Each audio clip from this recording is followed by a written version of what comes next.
This looks like a piece of furniture. This came out crazy. I'm so happy. The client asked us to desolder, although let us desolder this. Actually, it looks like a very good soldering job. So this should be a simple process to desolder this today. A pretty simple process. Whoa! Damn, this is sick. This is super sick.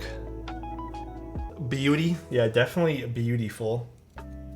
Dude, there's not a lot of this that's working. I'm not gonna lie, guys. A lot of it's not actuating. All right, hold on one sec. You guys can stare at the beautiful keyboard.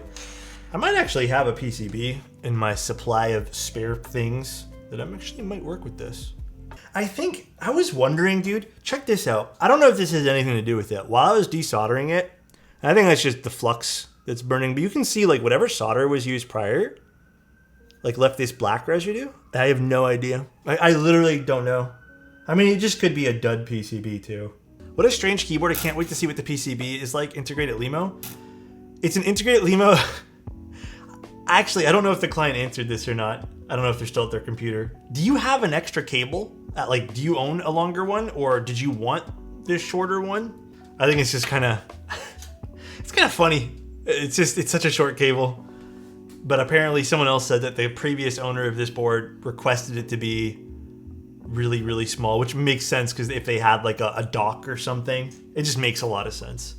All right, so there's also a polycarbonate plate I think we're supposed to be using for this. Yeah, it almost looks like palm. The guy who gave it to me told me it's poly. I mean, it could be. I don't know why. I guess my brain typically associates like these white plastic plates. Yeah, they kind of look like palm. You still want to use it if it's palm? Yeah, I mean, I agree with Himmel here. They have roughly the same sound signature anyways, so. All right, so we have some cherry switches. They're done with a aftermarket spring because the stock spring still sucks on these. What's the main reason you use that fork? Okay, here, I'll try to demonstrate. If I don't use the fork, we'll use it here on the top, for example. Well, okay, this plate's a little easy to do it with. But sometimes the switch will actually push down on the plate to go with it. And then you end up with a switch that looks like this. You end up with this. Actually, this is a great example.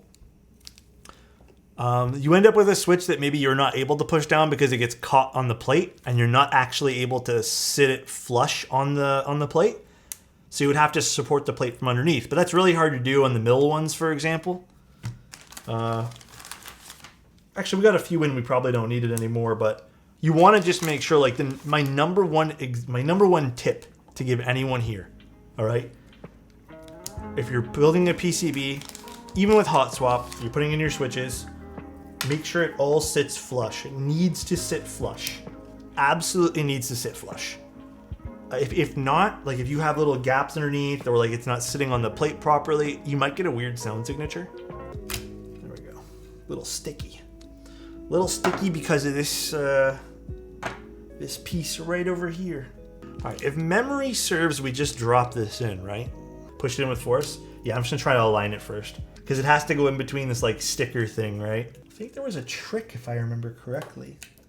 Like you gotta do it over here and then you slide it this way and then you do it this way here. Now we'll get it. We're getting it now. Okay, top is good. Let's shift it a little bit more up. You know what, actually? This is hot swap. This actually works out better. Monk mounting design. You know what? We'll forgive it. It's a bit of an older build. How about we forgive it, guys? It's a little older, so I think it can use some forgiveness. There we go. It's a 5-year-old cube. Yeah. Trash mounting, but sounds great. A little not well thought out, but you know what? It worked. Okay, let me screw it in, just make sure the keys all actuate and I didn't destroy anything by pushing this in. Kepler, like Armor or the K-pop group. This is a bit of an older board, so I would highly doubt this would be anything. Maybe 5 years ago? Was there K-pop stuff 5 years ago? I'm not too sure. Yeah, we are good. Everything's actuating. Perfect. Okay. Keycaps going on. Perfect. Ooh, this is a great set for this, huh? This does look nice for this. Ooh, this is a good looking. Ooh! All right, so these are MX2A cherry switches. I lubed and spring swapped these. And I actually lubed these a bit different. That was the one thing I was going to tell you guys at the very end here. I wanted to get these to sound a smidge fuller, so I actually used a very, very small amount of GS2 instead of 205 on this. Oh, this sounds...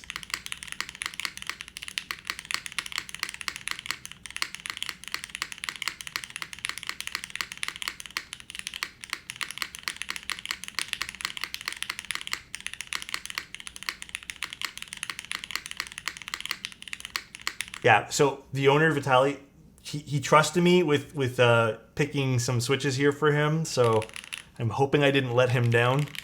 Damn, okay, very happy with this. Sorry guys, I'm getting kind of lost in doing this right now.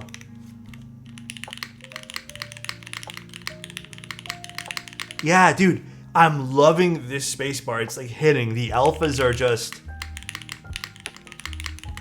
The stabs were not good, and the alpacas on the...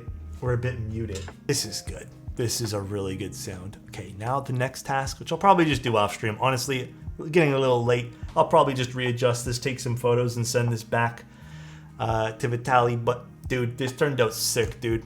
This... And if you guys haven't seen the board, it has this built-in limo, which is really cool as well. This looks like a piece of furniture. This came out crazy. I'm so happy. I'm thankful you trusted me in the last-minute switch of our switches. I really think that if we stuck with the Vince, they would have sounded like ass.